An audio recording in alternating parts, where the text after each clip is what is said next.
You ever been there when you're hurt and someone asks what's wrong and you just go quiet? Or maybe you're on the other side, trying to understand someone who just shuts down. You say, I'm fine, but really it means I just can't talk about it right now. Well, today we are going to get into the heart of what's really happening there. Let's just start with this, okay? Because this is probably the most important thing you need to hear. If you're the one who goes quiet, you're about to feel so seen. And if you know someone like this, listen up. What looks like being cold or withdrawn or broken, it's actually something else entirely. It's one of the most complex and honestly misunderstood emotional responses a person can have. Because that silence, it's not empty space. Nope, it's telling a story. It has a backstory, a purpose, and a logic that makes perfect sense once you understand it. So that's what we're going to do. We're going to translate that story and get to the truth of what's really going on under that quiet surface. All right, first things first, we have to tear down all the myths, all the wrong assumptions people make about this kind of silence, because honestly, that's often the most painful part of the whole experience. This right here, this lays it all out. People think it's a choice, right? A calculated decision to give someone the silent treatment, a power move to shut them out. But the reality? It's an involuntary shift. It has nothing to do with emotional immaturity. It's actually a super complex protective mechanism kicking in. It's not a choice, you guys. It's a reflex. So if you're not choosing it, then what in the world is happening? Let's get into the science of it, because your body is doing something incredibly specific and pretty amazing in those moments. We all know about fight or flight, right? Well, say hello to its lesser-known sibling, freeze. It is just as real and just as hardwired. It's not a sign of weakness. It's what happens when the emotional pain gets so big, so overwhelming, that your brain literally pulls the emergency brake to stop the whole system from flooding. And here's exactly how it goes down. 1, the pain feels way too big to handle. 2, the brain yanks that emergency brake. And 3, this is the crucial part, the language centers in your brain literally go quiet. So when someone is standing there saying, just talk to me, use your words, and you can't, it's not because you're being stubborn. It's because your brain is physically deprioritized language to focus on the more urgent job of just holding you together. Ah, this phrase just nails it, doesn't it? It completely changes how you see things. Think about that. The silence isn't a wall you're building to keep everyone else out. It's you wrapping your arms around yourself, trying to hold all your own pieces in place. So where did this deep-seated reflex even come from? I mean, you weren't born this way. It's a learned behavior. And trust me, you learned it for a very, very good reason. This is something that gets built over a lifetime. You know, babies don't go silent when they're hurt. They scream. But somewhere along the way, maybe in childhood, you learned that making noise about your pain wasn't safe.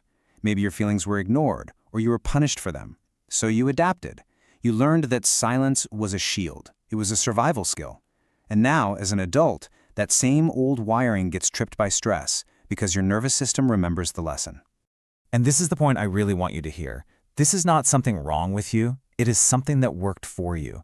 It's a sign of your own resilience. It's a tool that a younger version of you, in all their wisdom, created to keep you safe in a world that just didn't feel safe for your big feelings. Okay, so from the outside, it looks like nothing is happening. Just stillness. But on the inside, oh, the complete opposite is true. Your brain is anything but quiet. Yeah, researchers have found something pretty incredible. When you go into that quiet state, the parts of your brain that handle self-reflection and memory access, they light up like a Christmas tree. Your quietest moments are actually some of your most mentally active ones. So what is all that brain activity doing? It's asking these kinds of questions. You're sorting through everything. Did I have a part in this? Where have I felt this feeling before? What's the real issue here? And, maybe most importantly, will saying something right now just make everything 1,000 times worse? See? You're not avoiding the problem. You're trying to understand it from every possible angle before you even think about speaking. And that metaphor just says it all, you know? That calm surface has nothing to do with the powerful currents of thought and feeling that are swirling just underneath. You're not empty, you're deep. And now for a layer that almost no one recognizes. Get this. Part of the silence isn't just about protecting you. It's about protecting the people you care about from you. There's this concept in psychology called the window of tolerance.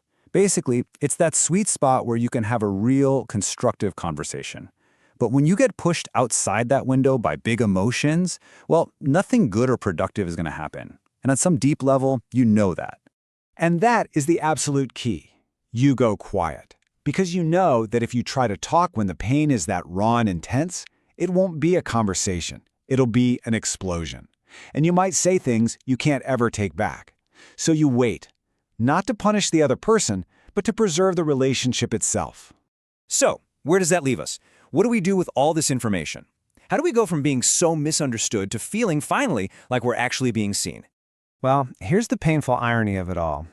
The one thing that would actually help is usually the exact opposite of what you get, right? People push. They demand answers. They put pressure on you to talk. And all that pressure does is reinforce that old, deep-down belief that your way of processing isn't okay. This is what's needed. It's so simple, but so rare. Not someone trying to fix you or drag the words out of you, just someone who can sit with you in the quiet and trust you. Someone who has faith that your silence isn't a goodbye. It's just your path back to connection. And that brings us to the ultimate reframe. People might label it emotional unavailability, but what if it's actually emotional integrity? Because you don't just react in the heat of the moment. Your words carry weight. When you finally speak, it's not some messy reaction, it's a well-thought-out conclusion. In a world where so many people say everything and mean half of it, you say less, but you mean every single word. And the right people in your life, they'll learn this. They'll understand that your stillness isn't you pulling away. In fact, it's the opposite. It's you being more present with the truth of a moment than anyone else in the room, in the most careful and considered way you know how. So I want to leave you with this question. What if this thing about you isn't a flaw that needs to be fixed, but is actually a vital part of your own healing journey?